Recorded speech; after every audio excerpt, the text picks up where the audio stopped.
everybody, my name is Farmer Phil, and in today's video the start of the second cuts is upon us. We are going to be mowing our own second cut. It is, I'm pretty sure, the 1st of July. Go ahead and get the 99 on the mowers. I'll give them a service, so just grease, change the lock of knives, check everything over, go up on the mowers. Let's go. Take a seat, sit back, enjoy the show. Yo, let's go. I'ma start out fast and I'll take it down slow. Yo, let's go. Take a seat, sit back, enjoy the show. I'ma start out fast And that is the mowers on. They're not too bad to take on and off, to be honest. Now, and as you've seen, what was it, 8 minutes to take them off the last time? So, anyways, so because this is the first of the second cuts, we're just going to pull them out into the yard here, unfold them, run through them with the grease gun, check boxes, and change any knives that need to be changed. And then there should be set then for most of the second cut. That be the plan.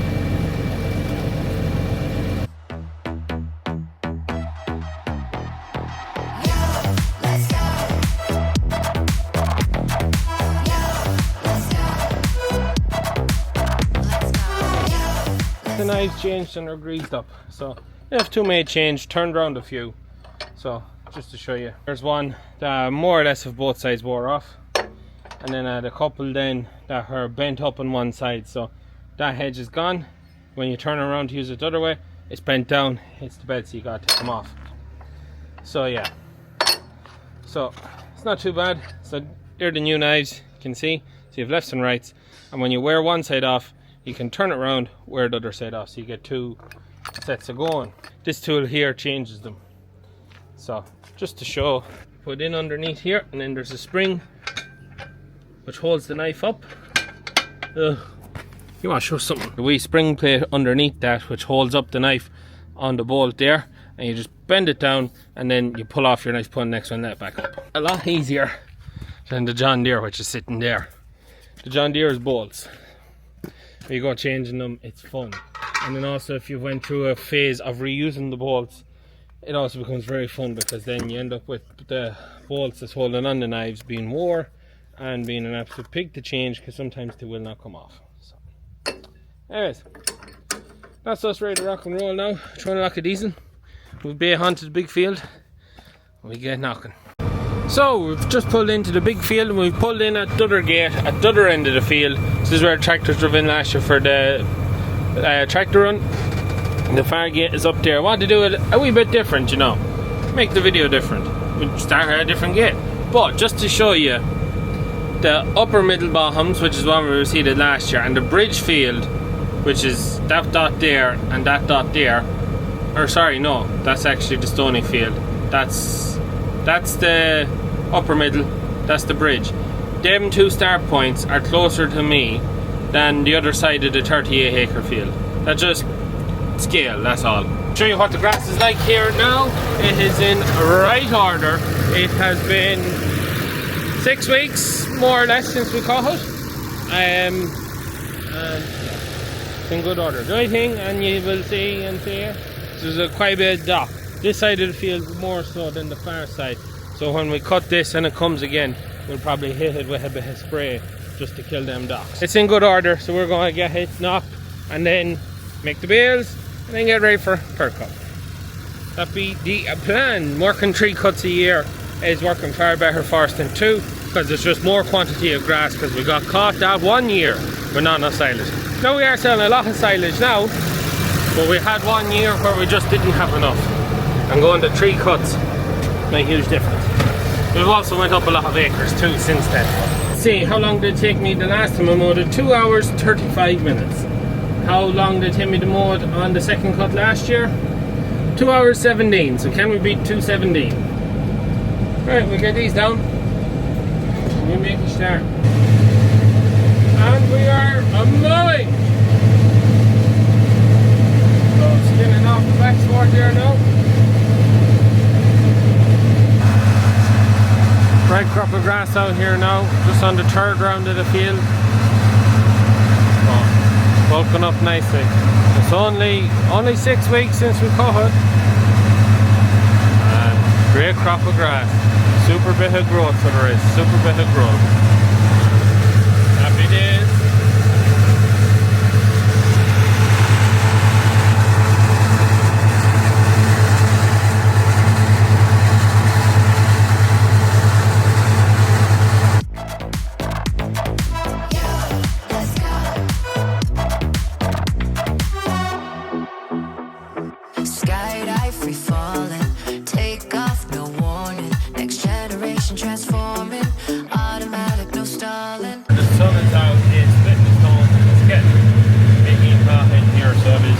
started shorthand working away longer, so every run gets longer.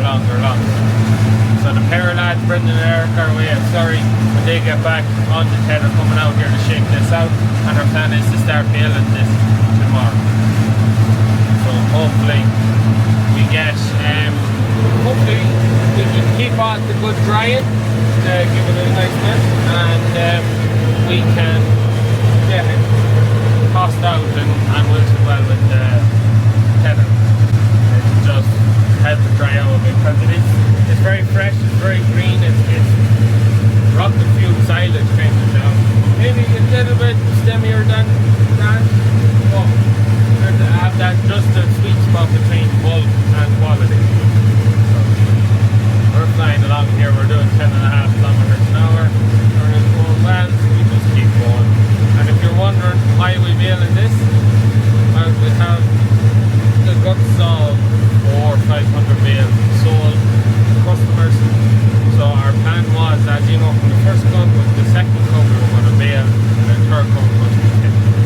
Now we have 60 acres ready to rock now. We're going to do this 38 acre field and do about our 5 acres of paddocks. And then 5 acres of paddocks we'll be keeping for ourselves. We need about 250 bales on the new farm for the shed that's there, feeding out for the winter.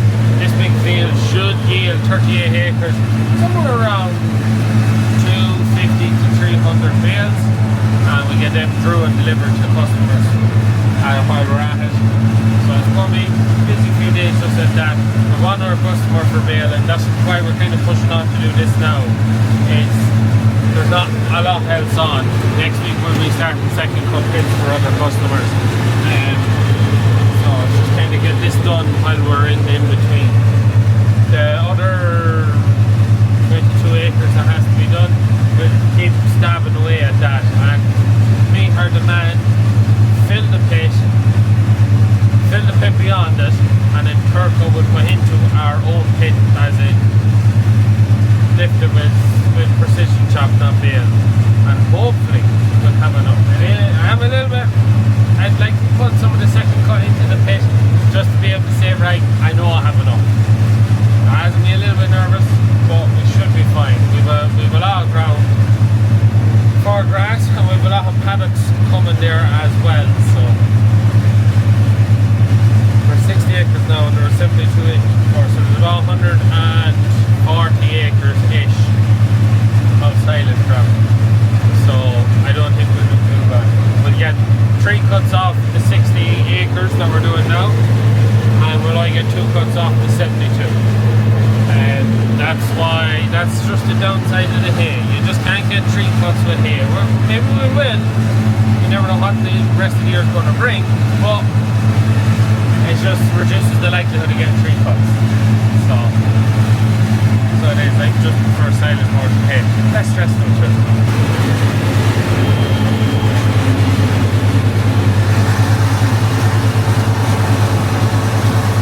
Just mowing there, heard a bit of a bang. I think I see a stone behind me. Some depth of grass out here in the middle of the field. I was right. It's a lump of concrete. It's a bit of concrete. That's random. That's where I was sitting there. Odd to find a bit of concrete in the middle. It's just on the outside. Look at this. I could have hit the inside one on the back and the front one on the outside, because there's nearly a full disc overlap between the two.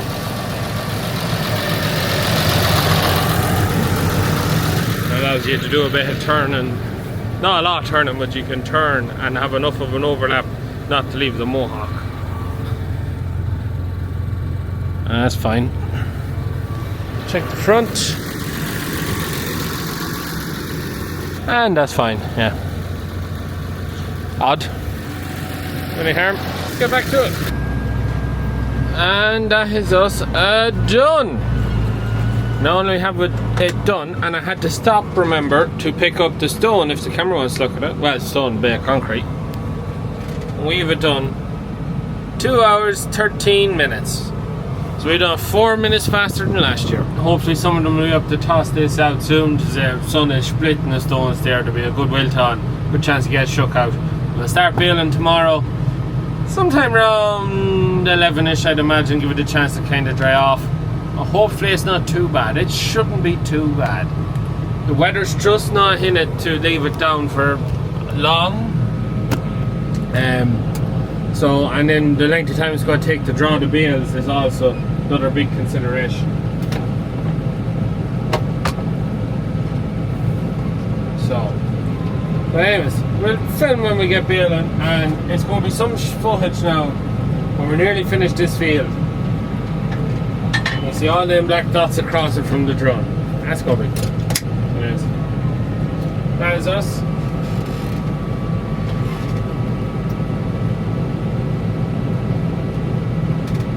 That's us done. So we'll bale on and we'll pick it up at some point in the future. This is the next day, mowers are off and we're putting on the baler. But, as you may tell, we're after getting the rain.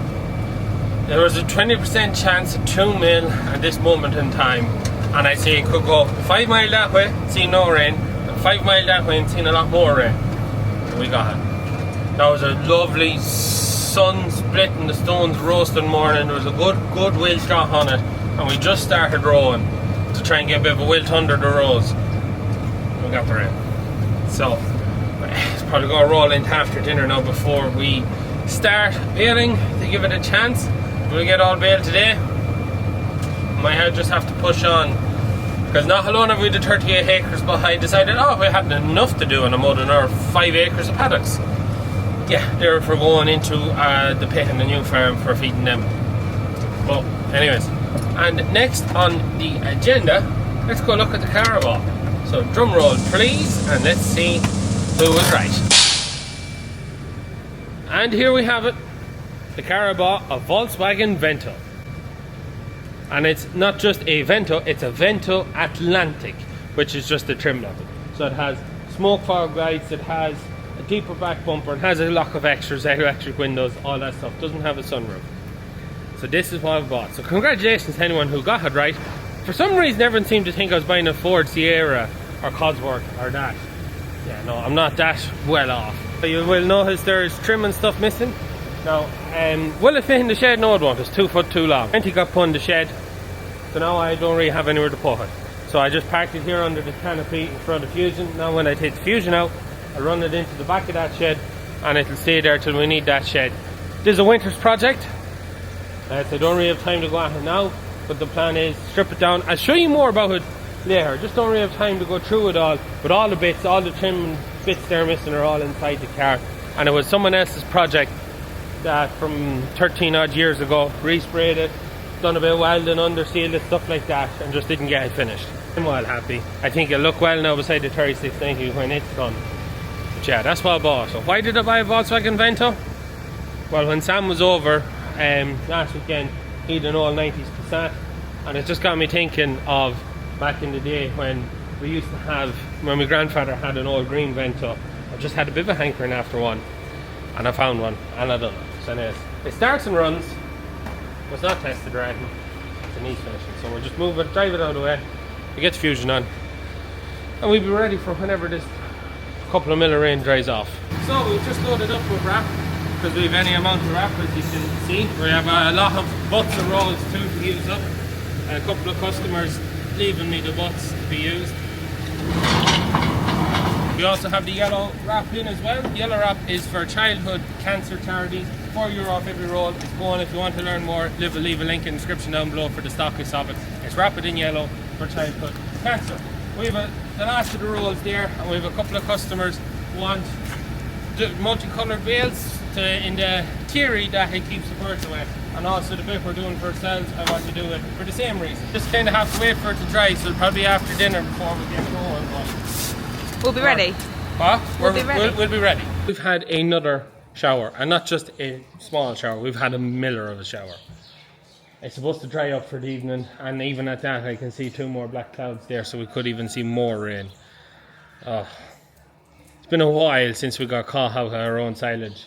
I think the last time was when we had the vintage silage day. We used to get caught out nearly every year at that, because you'd pick a day and you'd be guaranteed it was a piss wet morning, and then it'd take up in the evening.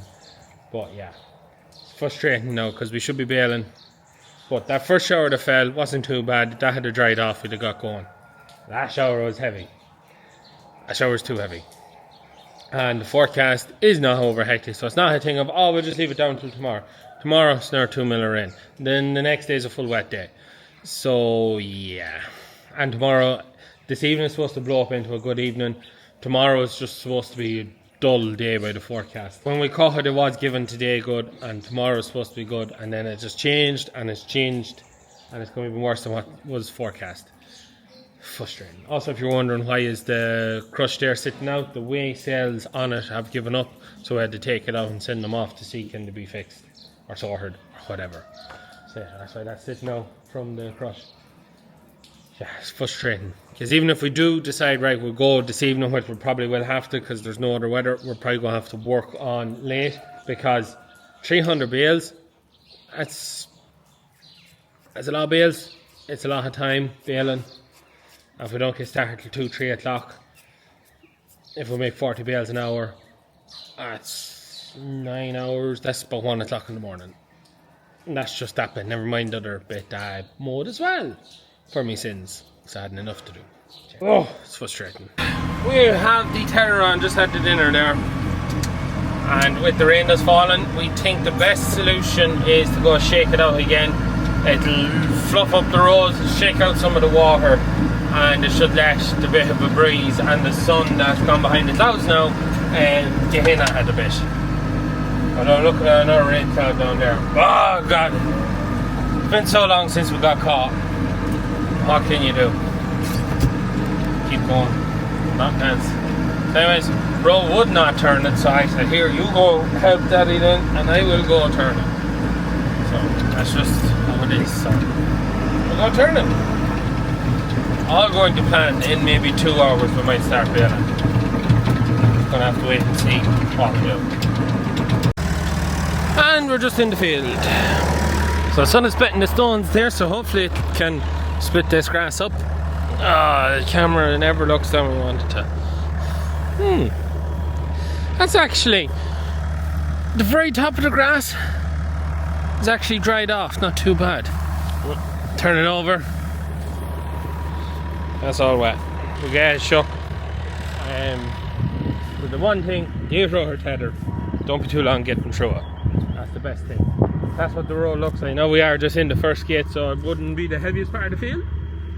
Not a bad row, but these rows are probably more or less wet through. I'm actually surprised the top of that has dried. The roads in that are drying now in that sun. The concrete in the yard is drying off, so we toss it, fluff it up and try and get the underneath to dry. Row it, give it a little bit after we row it to hopefully dry more of it off, and hopefully it won't be too bad. Fingers crossed. Anyways, let's go Tethering. And we're turning away here, so you can see it kind of glistening when it's turning, and that is the water in there. But you can see the difference between what we're turning there and what's not turning. You can see there's that bit of a wilt on top of it where it has dried. So hopefully now the sun just keeps baking. It's gone behind its mouth again.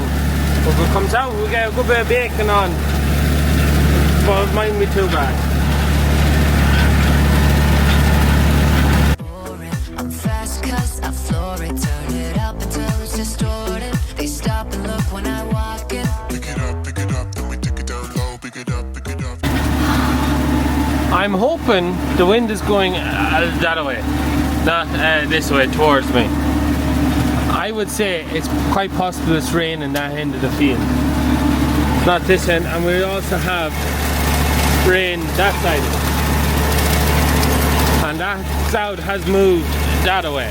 So I would like to think that that cloud is also moving that way, and we have for some reason maybe hit the split in the middle, although them clouds could bring a few drops. But it's raining heavy over there, without a shadow of a doubt. It's raining in the village, it could be raining in the next field, and I'll be half expecting it's raining at that side. Jeez, we could just be lucky, or we could get the next shower. Wind is starting to pick up there, we're on ups and downs now, and that rain cloud has moved on past us nicely. We seem to have got away with it that bit anyways, unless the wind now has changed direction, it's going to blow it right back on me, but it's moving very slow. So anyone has silage over that direction is worse caught than we are, but please keep going that way, please keep moving away. So we're getting away, and you can see this bit has wilted. The bit in the centre we haven't turned yet. You can see how much of a colour changes in it. That's a sign that this is just a bit drier, that the top is drier. So as we go through it, we should be turning it, drying it. And the wind has picked up there, so there'll be good drying in that wind. You can see the wind kind of blowing crossways that way. So we get good wind and some sun, and that will not be long drying. So it won't.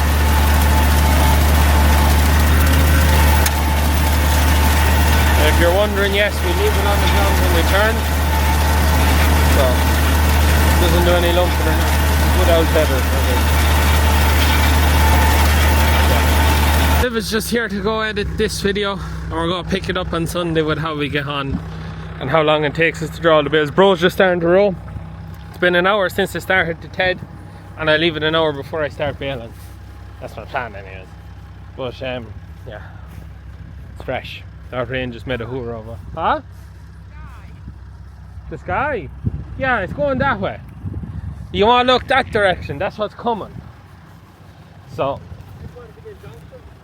oh sure, look at the, you can see it from here. Yeah. That's that shower that went that way, and it's all joined up there now.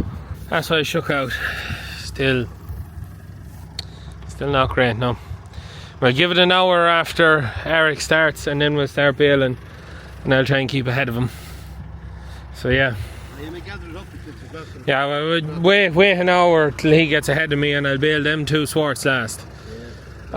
See, it'll dry in that sun. I've 6 of 1 half. Yeah, it's something to do, isn't it? Yeah. So anyways, Liv's going to edit this video. Let me know in the comments down below how many bales you think's going to be on it. I'm downgrading, I'd say, to about 200 to 250. It's not just as heavy as I thought in the row. And how many days do you think it's going to take us to draw them? Hopefully we'll have it done by Friday. Also, Father Phil was with Flying Fergie Cahill. He went flying with him around, where did you fly around? We flew around the Ards Peninsula. The Ards Peninsula. A couple of weeks ago, and he said just give it a mention. It's for the air ambulance. Yeah, so give it a look. You can head over there and check it out. It's a bit of a podcasty kind of a thing he done there. There's part 1 and part 2. Part 1 was last week, part 2 I think is this week. So you can check that out there on the Flying Fergus page. So anyways, I'm going to leave this with Liv. Swap memory cards. And we keep at it and catch up on Sunday, see how we get on. What's a hooer? We got caught. First time in a while.